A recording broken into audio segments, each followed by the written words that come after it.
Good evening, everybody. Welcome to another episode of Sunday Night Live with me, Jonny Lipsham, here at Jonny Lipsham Studios in the sunny, gorgeous southeast of Scotland. I hope everybody is doing well.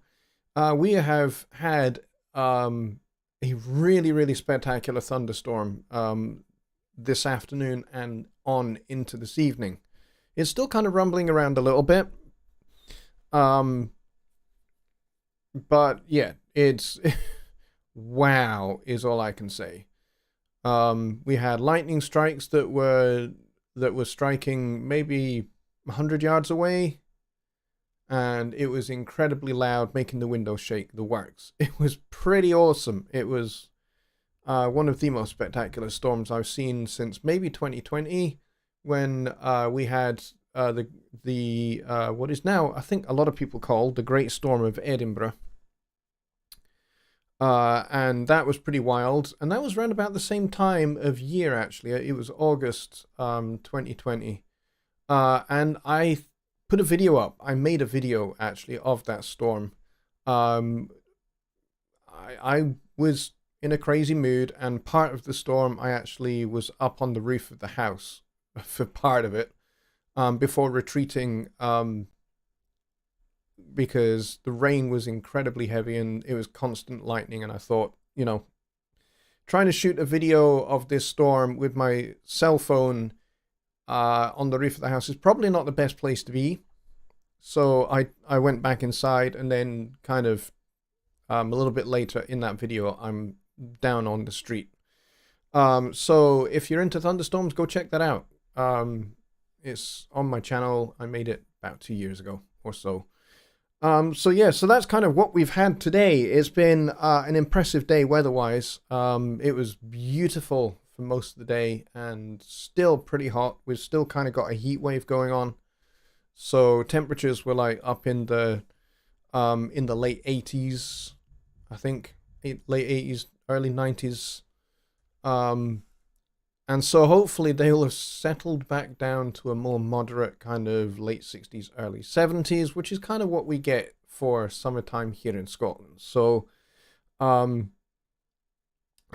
so it's been the hottest summer on record here in the UK, by some distance, the hottest. So anyway, let's get into the show after all of that preamble.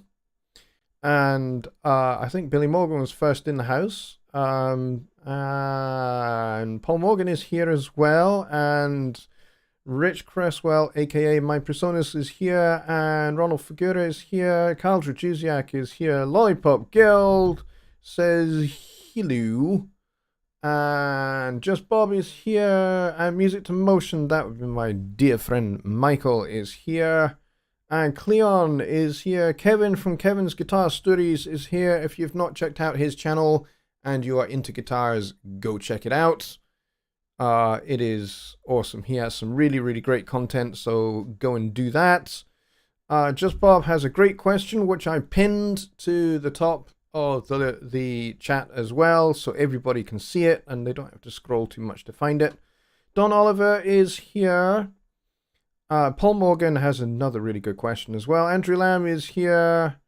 Keith is here over in Canada, which is awesome. And Tim Talks Audio is here as well, which is awesome. He says, just jumping in to say hi before going on a lovely evening walk with your family.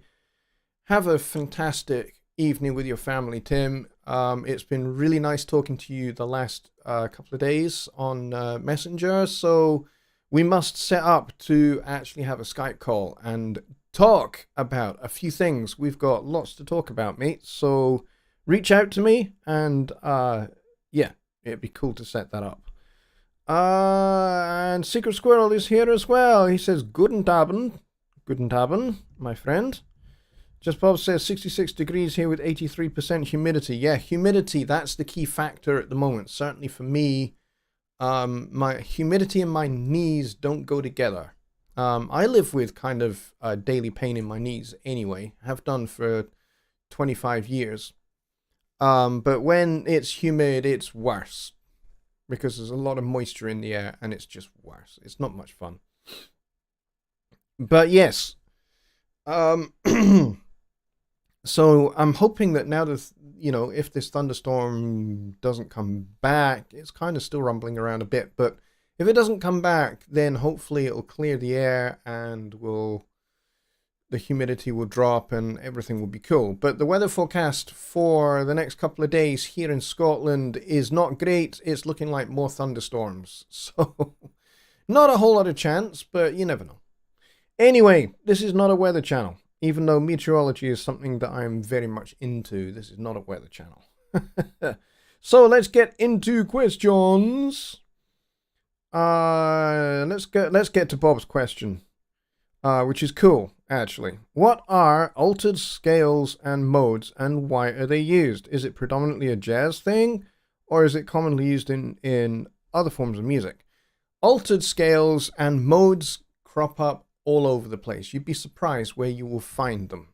I'm going to explain what we mean by an altered scale in just a minute. Altered basically means take a scale and alter some of the intervals, so raise them or flatten them, basically. So if you've got like a ninth in a scale, then you can raise that by a half step to make it a sharpened ninth, or you can flatten it and make it a flatted ninth.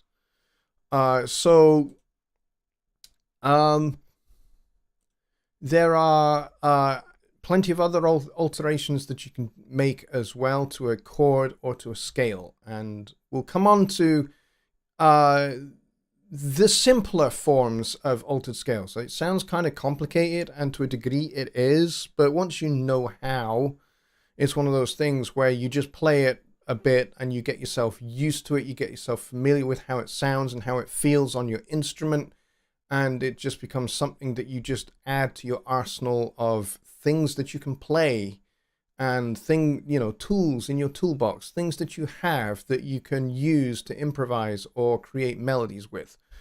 There was a piece I wrote ages ago, way back in probably 1993, where I set myself a challenge to write a piece for piano, clarinet, and flute. It was a trio, and I ended up adding a little bit of percussion to it, but it was essentially just these three instruments, and to basically build the entire piece out of the diminished whole tone scale, which I kind of talked a little bit about last week. And in terms of altered scales, it's a pretty cool one. And as I said, I talked about that last week a little bit, but we can kind of go over that again in answer to Bob's question.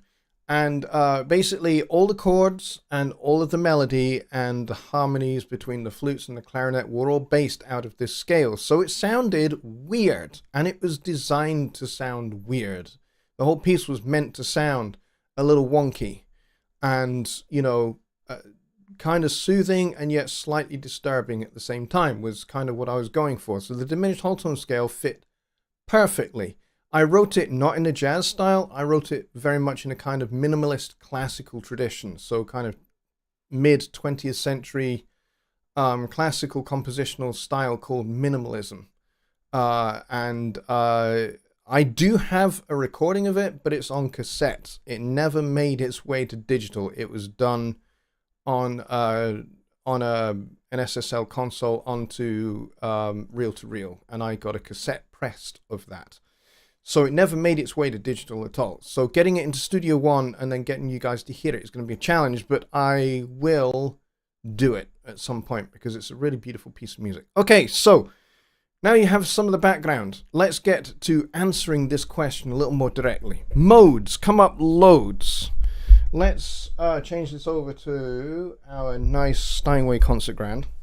So modes come up a lot.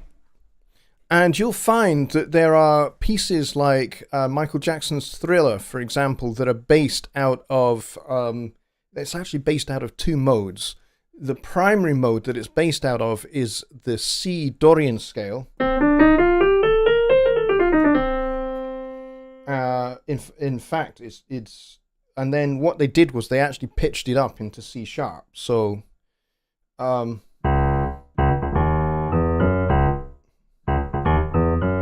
That's kind of the bass line that kind of goes all the way through the whole piece, practically. There's a bridge section where the bass kind of follows the chord changes a little bit more conventionally, but it's entirely, the whole song is pretty much riff based around that kind of little figure. And then the chords change over the top of this, and that's what makes it kind of modal. Now, as I said, it's in C minor, but they pitched it up by a half step when they were doing the mastering. Back in the late 70s and early 80s, it was a common technique, and the reason why they did that was to increase that sense of excitement. So you would pitch something up a little bit, which makes the music just a hair faster, and it also slightly adjusts. It not only puts the whole thing in a different key, but it also slightly adjusts the harmonic series, which is a whole nother subject, and it gives it a complete, a different thing, a sense of excitement and tension. But anyway, so that's based around the C Dorian scale, which is basically an E flat major scale. Sorry, not E flat major scale, the B flat major scale, but starting on C. So here's the B flat major scale. But we start it on the second degree of the scale, which is why it's called the Dorian scale.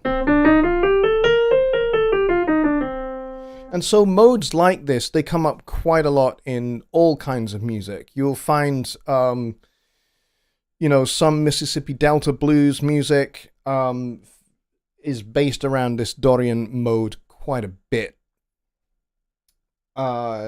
So that kind of answers the modes aspect of it. And there's a lot of popular songs that are based around mixolydian mode, which is the scale that starts on the 5th degree. So we have 1, 2, 3, 4, 5. Let's take the C major scale, start it on the 5th degree. So we'll go, instead of going, we'll go. So it sounds like a major scale, but it's got this flattened 7th in it.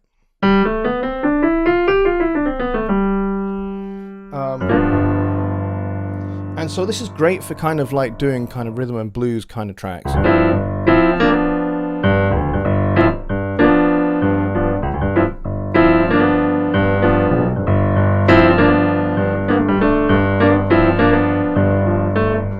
And then you can build chords out of these stacks of fourths, which I kind of talked about on Wednesday.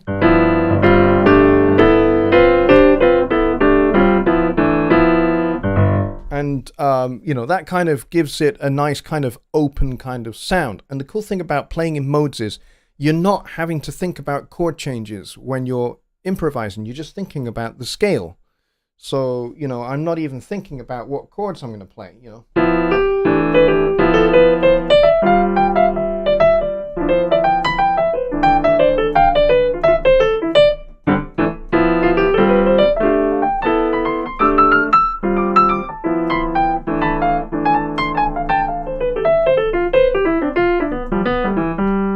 I'm not even really thinking that much. I'm just kind of using notes of the scale, and to make it interesting, I'm kind of taking more kind of wider leaps, And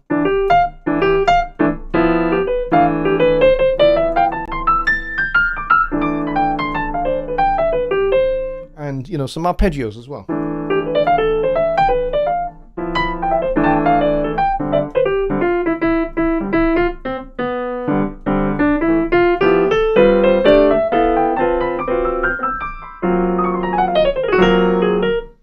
So that kind of gets into modes a wee bit. So let's go back to the other aspect of Bob's question here, which was to do with altered scales. So the altered scale, and there are several variations of this, but it basically contains everything. So, if we start it on G, then the scale contains a flat 9, a sharp 9, a major third, a sharp 11, a flat 13, flat 7, and the octave. Now, what does that look like? Well, other than sounding weird, it is effectively the A flat melodic minor.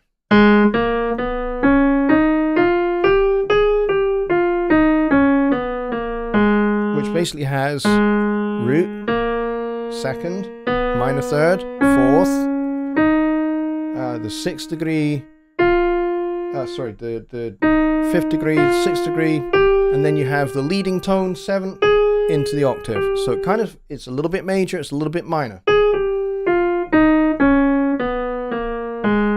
It's like essentially it's a major scale, sorry. Let's get it the right way around. It's a major scale with a minor third. So instead of going,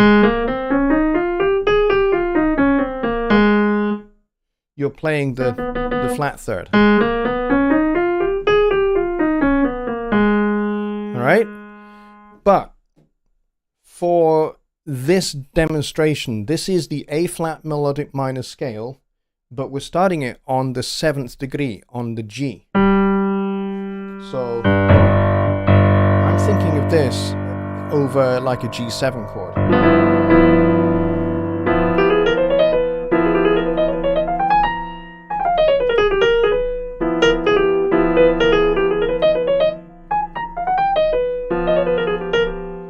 And it's also, funnily enough, it fits over a D flat 7.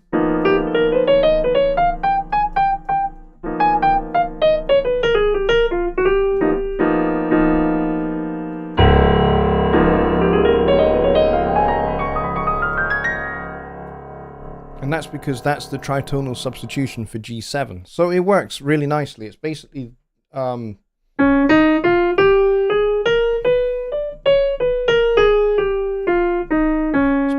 D flat Lydian dominant. Lydian because it's got the sharp 4. So 1, 2, 3, sharp 4, 5, 6, flat 7, and octave. Alright? And that's based on... But notice something. It's exactly the same scale as the A flat melodic minor. Exactly the same notes. It's just the context that makes it different and where I start. You know?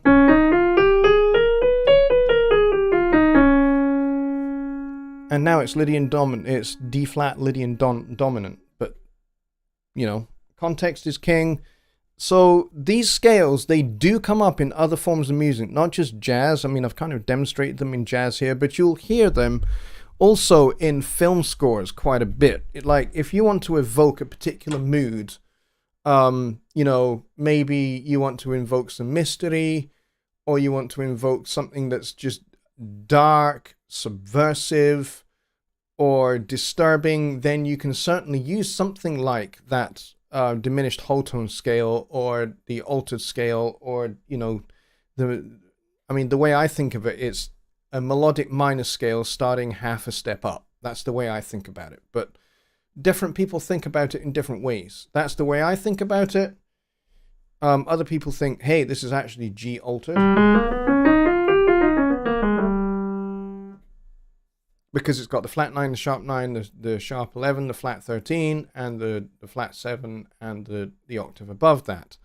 But I don't really think about that particularly. And in fact, I try not to when I'm improvising. I try not to think, because if I start thinking about scales, then I start just walking up and down scales, and I don't really play anything that's particularly melodic or says anything.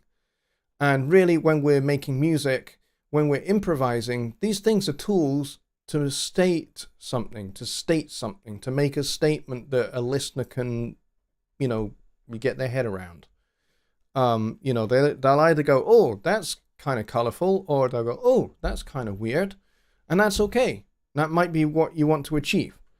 So yes, they do come up in other forms of music, certainly late, you know, you'd maybe start hearing them in 20th century classical compositions, you know, Philip Glass, people like that.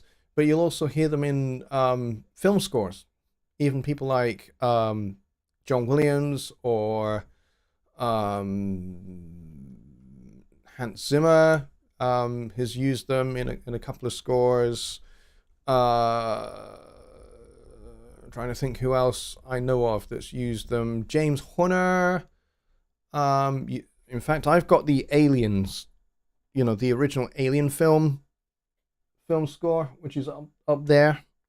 and it's a great score. And that kind of thing, the altered scale, the whole tone scale, and a few other interesting evocative scales come up in that score as well.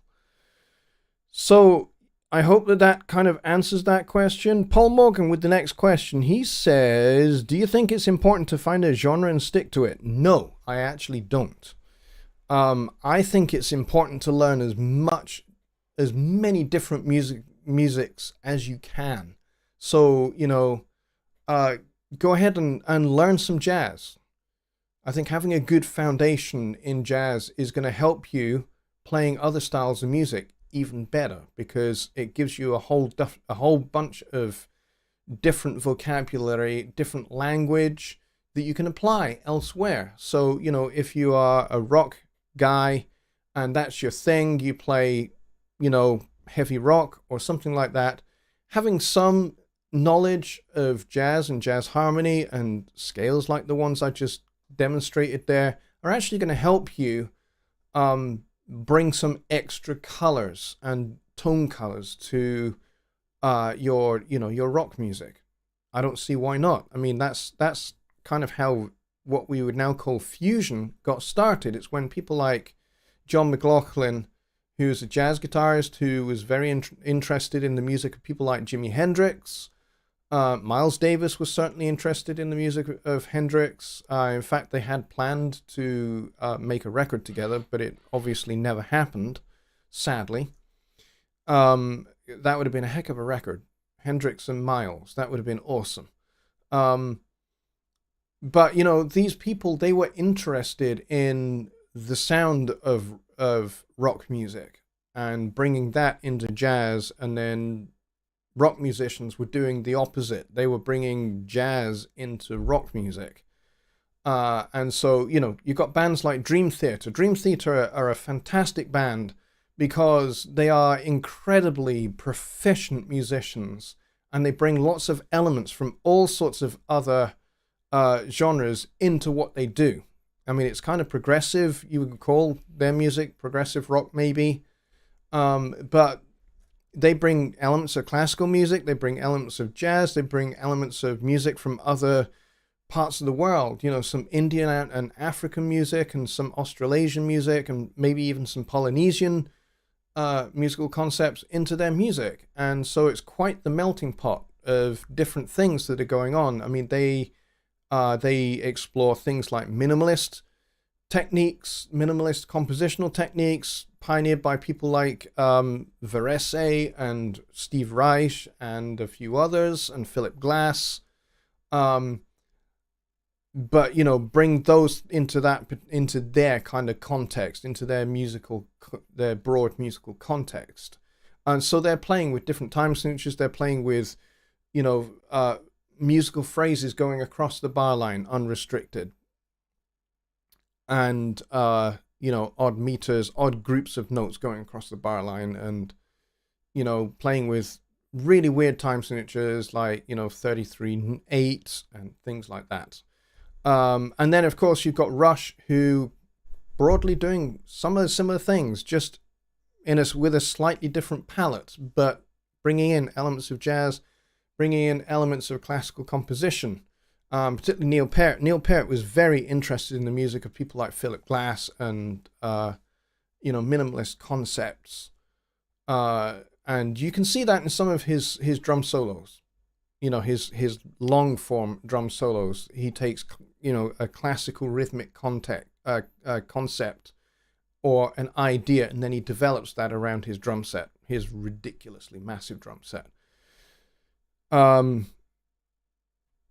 But yeah, so that's kind of a long way of saying no, I don't think you need to stick to a particular genre. I think you need to explore all kinds of music and not be closed-minded.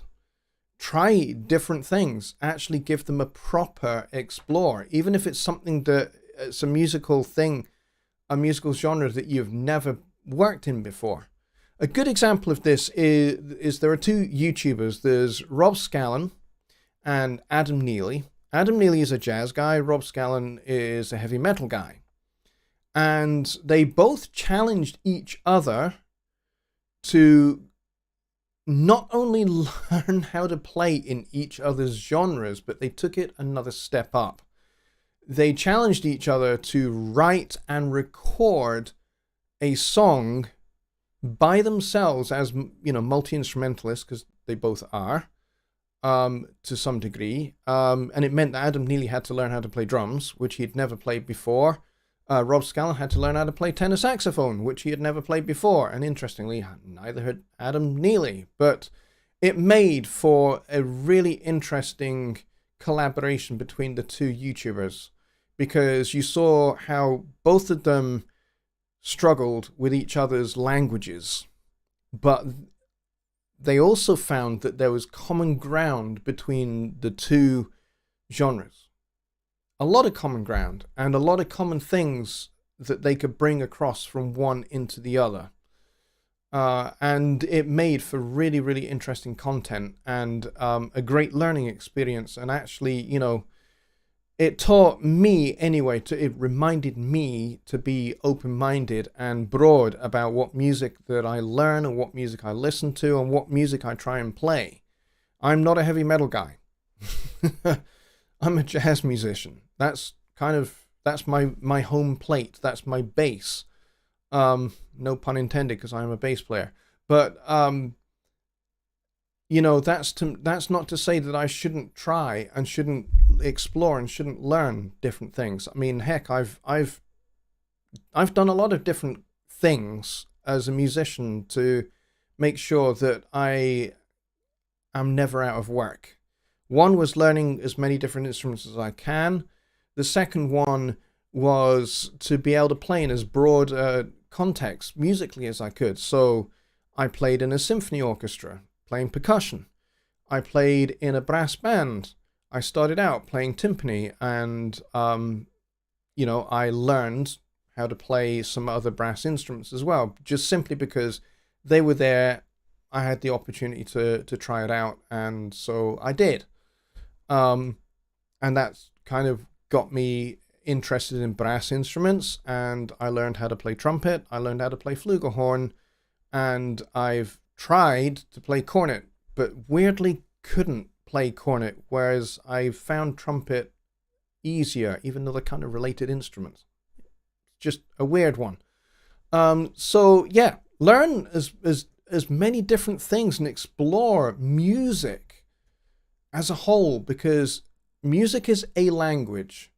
You just have different dialects, different accents, and different ways of using the vocabulary of music to communicate different things. That's all it is. That's all it is when you talk about heavy metal, rock, jazz, country, sea shanties, novelty songs, whatever it is.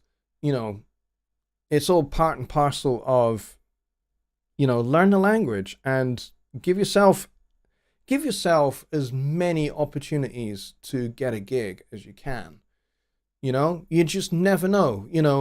An opportunity, somebody might knock on your door or give you a call and they say, "Hey, you're a guitar player." Yeah, I am a guitar player. Well, I've got this recording date and I desperately, urgently need a guitar player, and I'm willing to pay $500 for the session to come and record on this record. And you go, "Oh, this sounds great. $500? Yeah, I could do that." "Oh, it's country." Well, what are you going to do? Are you going to say, "No, I'm not a country guy. Find a country guitar player"? Or are you going to say, "Hey, this is $500. I will go and learn how to do this. And I will, if you've already got at least some bare bones basic background or background study in country music, you can then go and say, "Yeah, I can go and play that date." And then next week you're playing a completely different job. And that's how session musicians make money, fundamentally. So I hope that answered that question. Secret Squirrel asks a real quick question, because he emailed me a question. I'm going to read this question, but I'm not 100% sure that I personally can answer this question, because it's not really something that I do to be honest, and I don't think I have any resources to be able to demonstrate this. Now, granted, it was last week that he emailed me. He emailed me and gave me plenty of time to do it. And ordinarily, I would have had plenty of time to kind of look at this and study this question in a little bit more detail. But this week has been not the best week ever, really, to be honest. I'm hoping that next week will be considerably better. There's lots of things going down at work that have totally absorbed a lot of my time. And then I've had some, personal things going on as well that have absorbed a lot of my time. But anyway, I'm going to read this question. He says, could I demonstrate detecting percussion from a multi-track project, slice a vocal track which was recorded at improper tempo, and then place those slices properly? Now, here's the fun part. Detecting percussion from a multi-track project. I'm assuming here that you are talking about a stereo, although you've said multi-track project. So detecting percussion from a multi-track project, I think you're talking about detecting the transients so that you can line something up to tempo that's maybe not recorded at tempo. Detecting the percussion is probably the best way to go, because percussion has spiky transients. They're easy to see. So if you've got a cowbell playing just quarter notes, doesn't matter what tempo they're playing quarter notes at. Let's say they're 130 beats a minute, but it's a rough 130 beats a minute. It's not completely accurate because this was not done to a click. The guy was just playing in that ballpark tempo. You can line that up in Studio One, and you can use the bend markers to do it. So I think I'm going to try and show you at least how you can do that aspect of it. So let's go into Studio One, and I need to get over to this screen to do that. So here we are, Studio One. All right, so what I'm going to do is I'm going to grab an instrument. Specifically, I'm going to grab Impact, and I'm going to see if I can find something like a cowbell. Is there a percussion kit in here? I thought there was. I could be wrong. I mean, it doesn't really matter too terribly much. I don't think there's one in this kit. Oh, Studio... there we go. I thought Studio One had crashed on me then for a minute. Alright, so let me see. Is there a bank B? Yes, there is a bank B.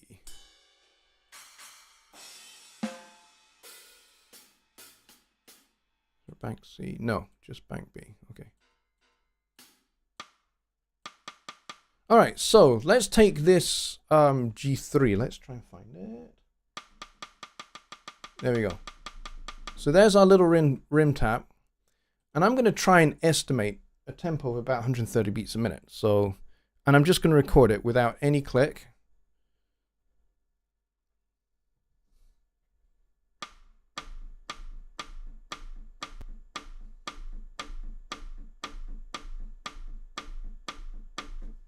All right, that'll do. I don't know why I've got takes to layers on. Remove layer. I'll sort that out later. But as you can see, I've created this MIDI thing, and I'm going to bounce this to audio. So I'm going to go event, and I'm going to go bounce to new track. All right, so I can get rid of that now. So if I take this track here, let's zoom in so we've got the, actually that's not zooming in at all. I've just cranked that. So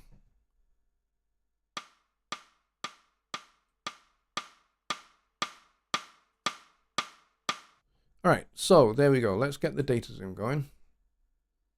So we've got pretty clear spiky transients here. And what I can do is I can try and line these up so that we start on bar 2. And what I want to do is I want to turn snap off.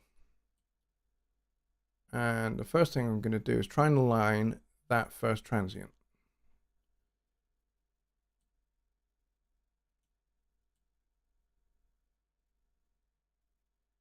All right, so I've got the first one done. Now that I've done that, what I want to do is, there's different ways to do this. There are many ways to skin a cat, as you'll find in Studio One. Bento. Let's go to audio bend. And what we're going to do is we're going to keep that like that. We're going to analyze this. And I think I might slice. No, I'll keep on quantize. And that gives me every transient. Now, what I can do is I can grab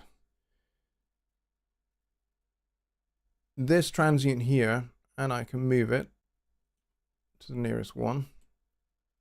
I can do the same with that one.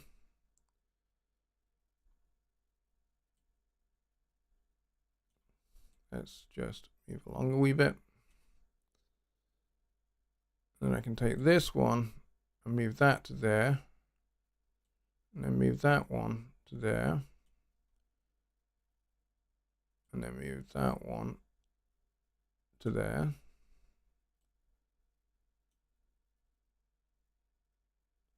And as you can see, I can go through and I can kind of do each one of these.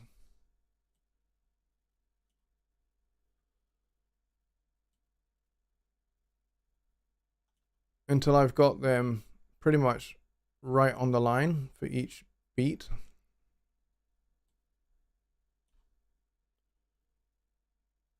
So I'll take this one and I'll move this one to kind of there. That one to there.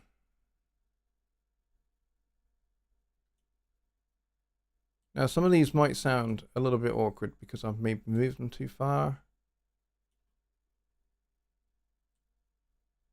That one won't let me move that one. Why won't that one move?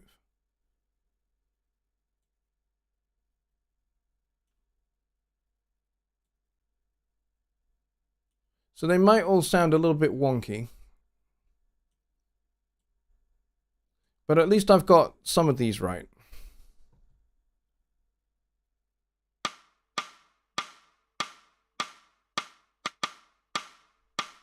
And those need moved. But you can see I got the first, at least I got like the first 1, 2, 3, 4.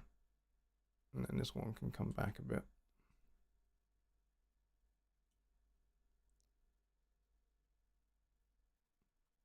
And so you can go through it that way. Now that's probably the long way round to do it. The other way you can do it is if we get rid of this track altogether. Let's remove that. And then let's bounce this once more. Let's get our data zoom going again. Hang on, I need to turn the bend tool off. Ah, for some reason that's bounced blank. The fudge is going on there. Remove that. Oh, it's because that track is muted, that's why. That is why. Didn't want that to happen. Oh, I need to unmute this.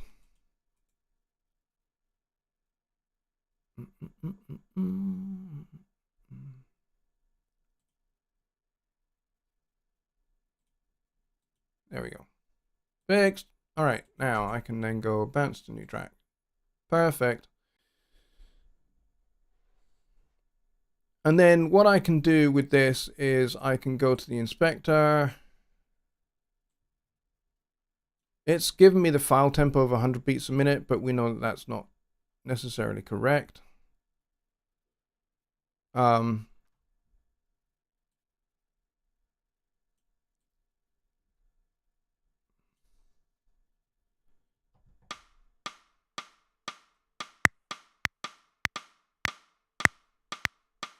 Much faster, see?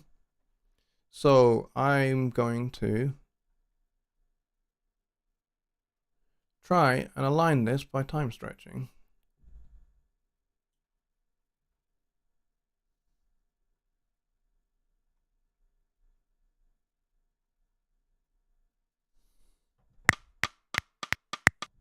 Okay, that's too fast.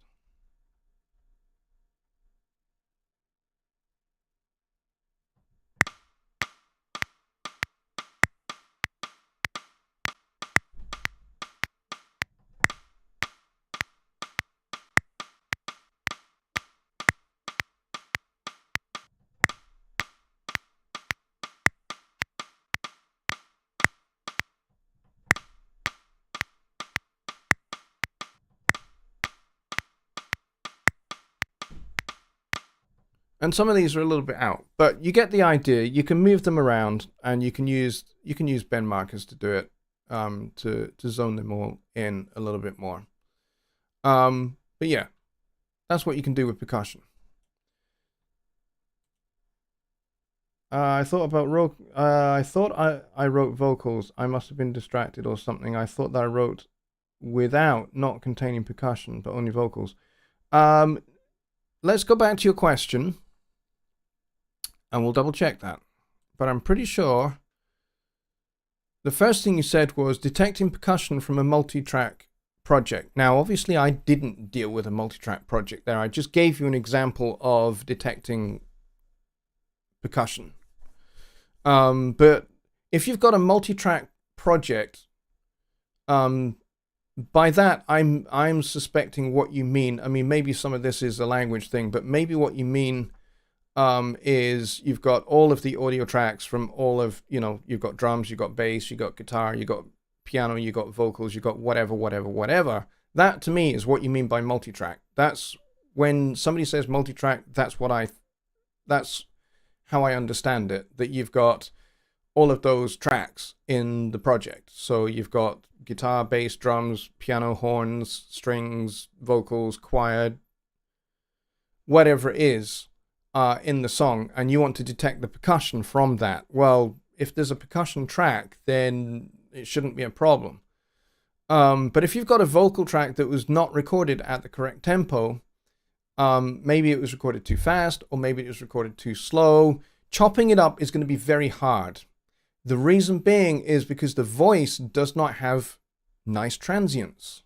It has very rounded transients, and they're a little harder to get right. And you could be spending a lot of time trying to find those transients and trying to get or the bend tool to detect every one of those transients, and then being able to move them around appropriately without it sounding unnatural. So that's going to be your biggest problem.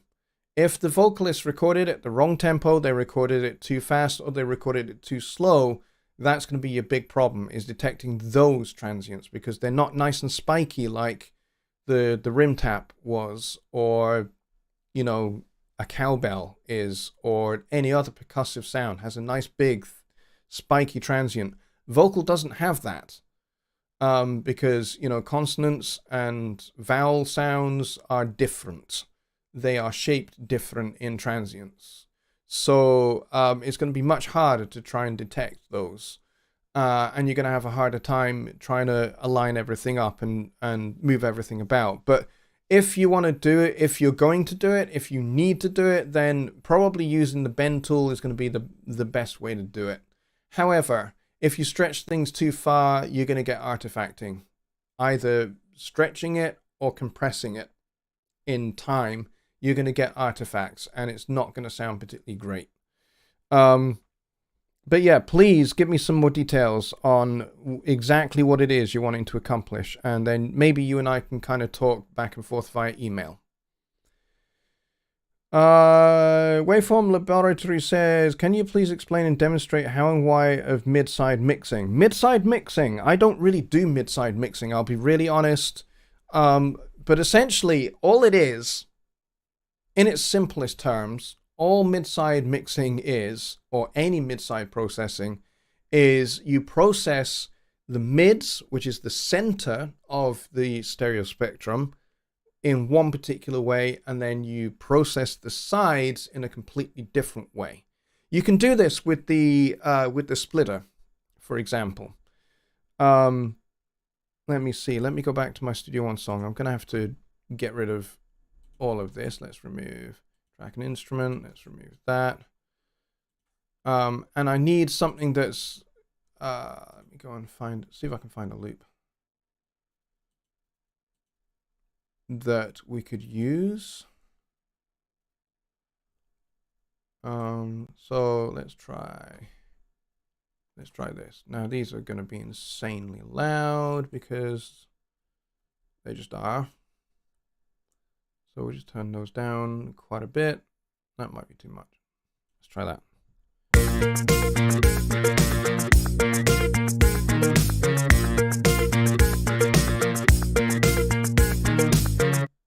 All right, let's put a loop around this. So what you would do here is we would go and we would grab, let's make this another color. Let's make this that color. There we go. That's garish enough. So let's go and get the splitter. Where is splitter? Here it is. And we'll get splitter in here. And then what you can do is you can do a frequency split or a channel split. So seeing as you're talking about mid-side, you'd want to do a channel split. And so what we can do is we can, let's go and grab Pro EQ. And we'll put Pro EQ on here. And we'll put a Pro EQ on here. Okay. And then what we'll do with this is we'll edit this one. And what we'll do is we'll make this really thin.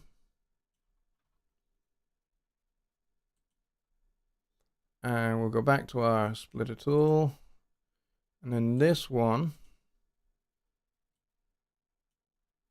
we will give this a big boost at 1K and a big boost down there.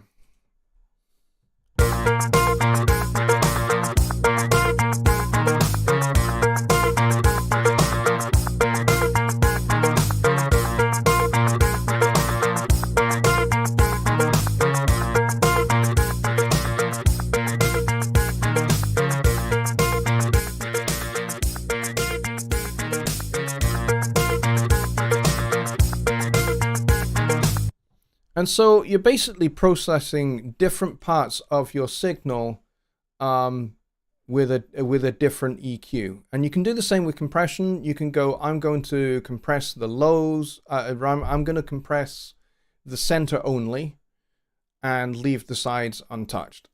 And that's essentially what this is all about. So I hope that kind of helps. As I said, it's not something I do a whole lot of. In fact, it's something I do very, very rarely. But it's fun to try it once in a while. So let's go and have a play with these. So let's go back up to the splitter.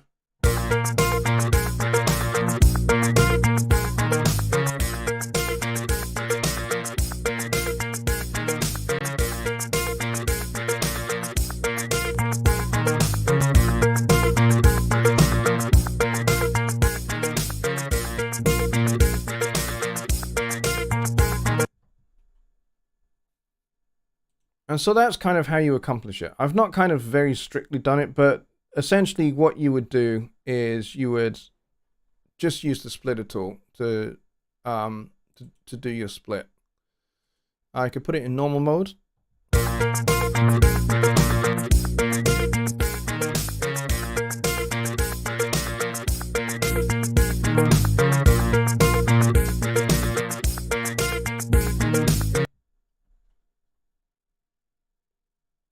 And yes, it does need to be coded and decoded, yeah.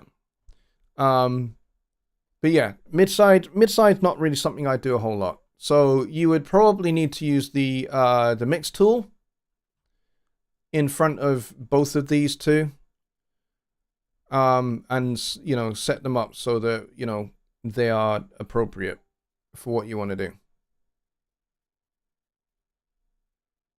So yeah, but yeah, use the splitter tool to accomplish it.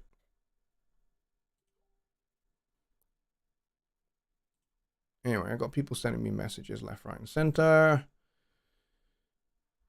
I need them to stop at the moment. All right, so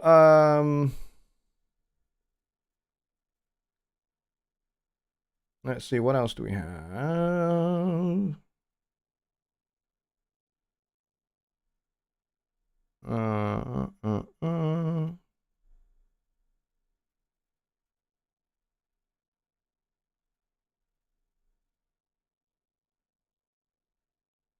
Yeah, there are ways to do it. Like I said, I don't really do it, so it's not something. Mid-side is not something I do, to be honest. So I'm pretty rusty on it. I would need to go and have a play, and then I will do a video on it. Is what I will do. Because we've only got about 3 minutes left. So I will have a play.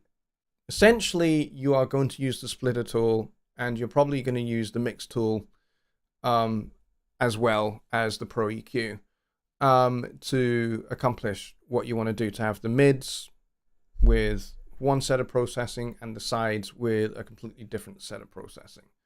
So I will have a play around with this, and I will make you a video, and I'll put it up on the channel so you can see exactly how it's done in Studio One.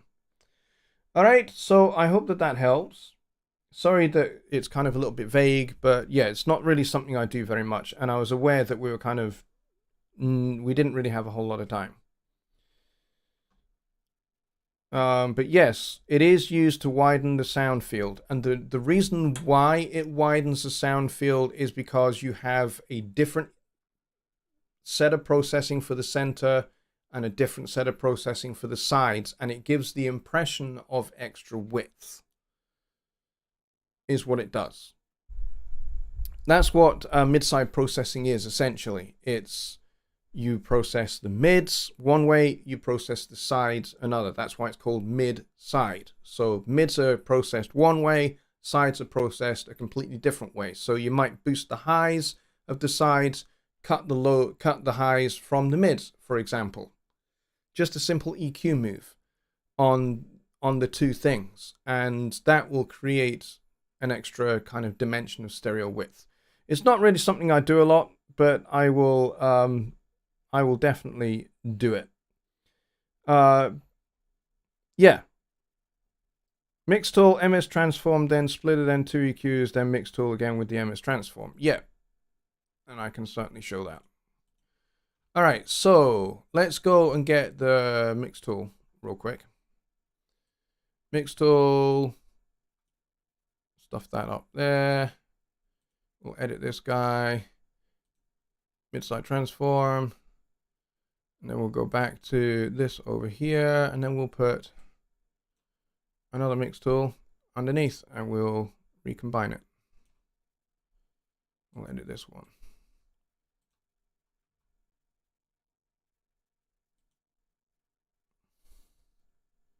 We'll turn this one on.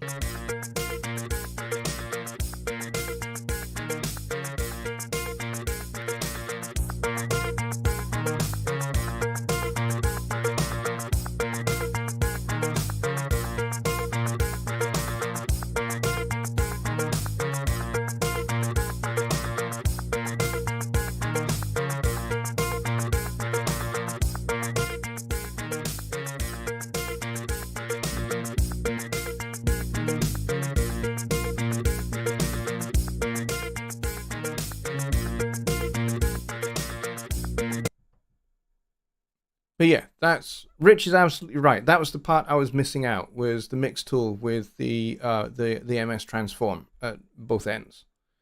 But yeah, that's how you do it. And you guys can't see that because I wasn't showing you. All right, so let me go back over it. So we've got mix tool at the start. MS Transform. Then we go Pro EQ, Mix Tool with MS Transform at the other end. So Mix Tool at the start, MS Transform, do what you're going to do. And you can invert left and right, you can swap the channels, whatever you want to do, and then you recombine it at the bottom. This is another example of why Studio One needs advanced tutorial videos. Yet there's actually some pretty advanced tutorial videos on the Presonus YouTube channel, okay? I might not have very many, Johnny Guy might not have very many, but I know that Marcus Huskins has quite a lot on his channel, and I know that on the Presonus YouTube channel as well, there's all sorts of stuff that's actually some pretty advanced techniques, should you want to go and look at those. There's no mid-side Studio One tutorials. I'm pretty sure there is. I'm pretty sure there is, because you know it's a common mixing technique. So I'm pretty sure you will find somebody that has mid-side tutorials. And I'm pretty sure that you may even find one of those on the Presonus YouTube channel. But they do actually exist.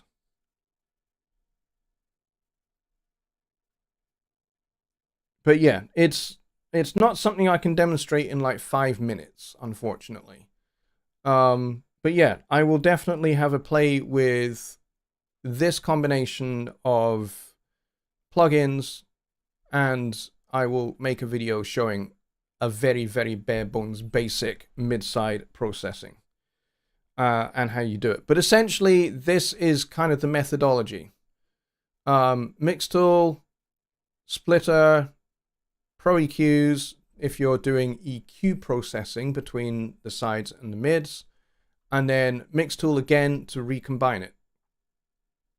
So the first Mix Tool splits everything apart, and then the processing is on the two sides, on the two parts, either mids or sides, and then Mix Tool again just combines everything back in. And that's essentially how it works. All right, folks, we are pretty much out of time. It is now 3 minutes past the hour, so we have done pretty well. Some really great questions there. And as I said, Waveform Laboratory, I will get a video made showing this in a little bit more detail. And I'm sorry that we kind of, had to leave it a little bit towards the end of the show and we had to fudge it a bit. But, it is what it is. This is not something I do a whole lot, so it's not something I'm particularly incredibly knowledgeable on, and that's okay. I'm happy to admit that. Most of the work that I do in mixing is jazz, or it's other acoustic musics. That's kind of what I work with for the most part. So really, for me, there isn't an awful lot of requirement for mid-side processing. Just like I don't use a whole lot of compression because it's not really required for the music that I work in. But that's not to say I don't know how to compress. I do. I know how to compress. I know how to use all sorts of different compressors and different EQs. It's just, mid-side is just not something I need to do. Whereas for some other styles of music, it's essential. It's an essential mixing technique. All right, so I hope that helps. And we are going to draw it to a close there. And that should be on that one over there. And I will see you guys all on Wednesday for Songwriting Simplified, which may or may not be over on the Home Studio Trainer YouTube channel. We're going to kind of have to just play this one a little bit by ear for a little while. I will keep you informed, and Louis, my sponsor at Alps Media LLC, will keep you informed as well. And between the two of us, if you stick like glue to either of the Facebook pages for Home Studio Trainer. There's the songwriting one, and then there's the main Home Studio Trainer's Facebook page. If you're not into Facebook, that's okay. Make sure you're subscribed to this channel. Hit that subscribe button, which is kind of over there somewhere. Which is kind of over there or there. Is it over there? It might be over there. Yeah, I think it's over there. The subscribe button is over there. Make sure you hit that button. Make sure you hit the notification bell. And when you do, make sure you check the option for all notifications. That way you get notifications about any live shows that I do, and also videos like the mid-side video that I'm going to do when they go out, and you'll get notifications straight away when it's available. All right, folks, so I hope that all of this has helped you. If you still got questions and you didn't get your question in the chat tonight, or you've got a more longer form question, then drop me an email. Go to the website down there, just like Secret Squirrel did.